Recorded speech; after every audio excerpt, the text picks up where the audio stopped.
Well, a new call for the president and Congress to keep the money flowing. Some 300 progressive economists, along with civic and labor leaders, are warning that if we don't keep spending, we risk not being able to save our economy and create new jobs. Robert Borosage is co-director of the Campaign for America's Future and a co-author of this report, Don't Kill Growth and Jobs in the Name of Deficit Reduction. Joining him is Peter Schiff. He's president of Euro-Pacific Capital, also the author of the book, How an Economy Grows and Why It Crashes. So, Robert, starting off with you in this report, you say a premature focus on deficit reduction could slow growth and increase unemployment. Why is that?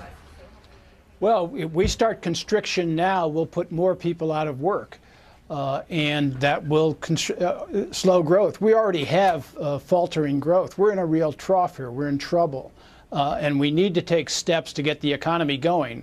Consumers aren't going to do that. They're tightening their belts.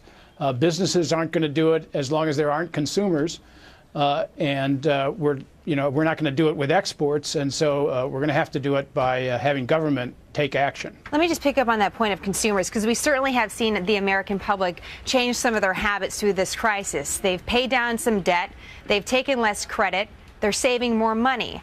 So why should the government act different than just a typical American family that's trying to get through this crisis? Because as consumers constrict what they're spending, something has to replace demand to put people back to work, because businesses aren't going to do that. And what's happening is consumers lost trillions of dollars in home values and retirement savings. They're starting to save. They're starting to rebuild their accounts. And we've got 30 million people in need of full-time work in this economy. We need government to act. Peter, I think I heard you laughing a little bit there about the government's need to step in. Why are you laughing? Well, look, the country is in a lot of trouble, but it's because we continue to follow the misguided advice of the 300 economists who drafted that letter. And, I don't like to call them economists. Let's just call them Keynesians, because Keynesians are to economics what witch doctors are to medicine. We need more production in the economy. We need productive jobs. We don't need more government jobs. Government jobs make us poorer. Private sector jobs make us richer. We have to save more. We spent too much. We borrowed too much. Americans are doing the right thing by replenishing their savings. The government is doing the wrong thing by plunging us deeper into debt. We need to produce. We have to export. There are plenty of people all around the world that can actually afford to buy things. Americans can't. Americans are broke after decades of spending beyond their means because of these foolish monetary and fiscal policies. We have to rebuild the real economy where we produce, where we save, where we invest. We can't simply have an economy with government make work financed with a printing press. That is going to lead to an inflationary depression. Robert, go ahead. This is just kind of rhetoric. Look at this moment. If you have any whit of business sense, we have a construction industry that is totally collapsed. We have an infrastructure that everyone agrees needs to be rebuilt with collapsing bridges and collapsing pipelines.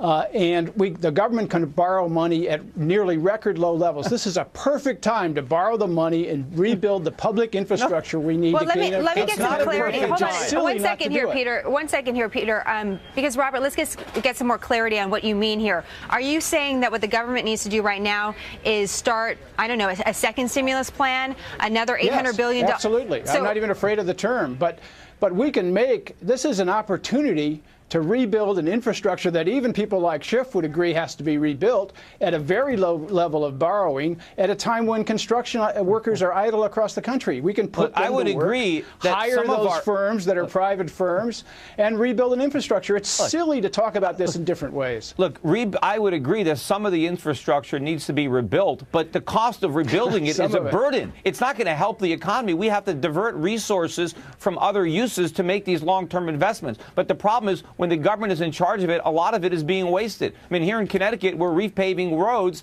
that didn't need to be repaved. And the question is, what didn't we do with those resources because the government diverted them to something that was unproductive?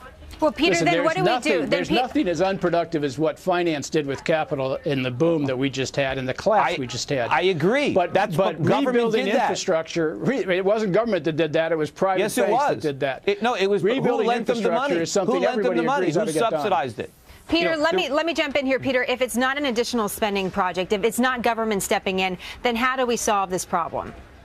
By getting the government out of the way so that we can rebuild a viable economy, so that we can restructure the economy. Look, our economy is based on consumer spending borrowed money. That has to end. We've been building houses that people can't afford. That has to end. We need more factories. We need more production. We need to make more things. And that will happen if the government gets out of the way and allows American industry to become more competitive and more productive. You have all these people who are unemployed because the government has made them unemployable by driving up the cost of doing business. And my opponent here says that we should take advantage of low interest rates to go deeper into debt. We have to pay that money back. And these low interest rates are not going to stay here. The government is borrowing with Treasury bills. But it's a good time to borrow now. What's going to happen in a few years?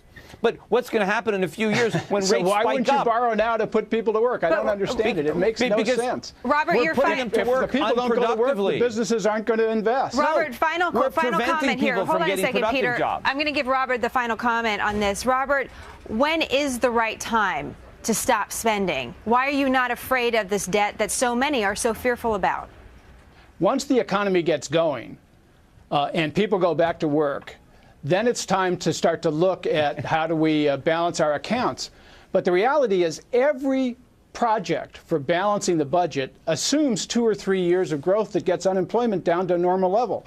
You can't assume that at this point without government taking action.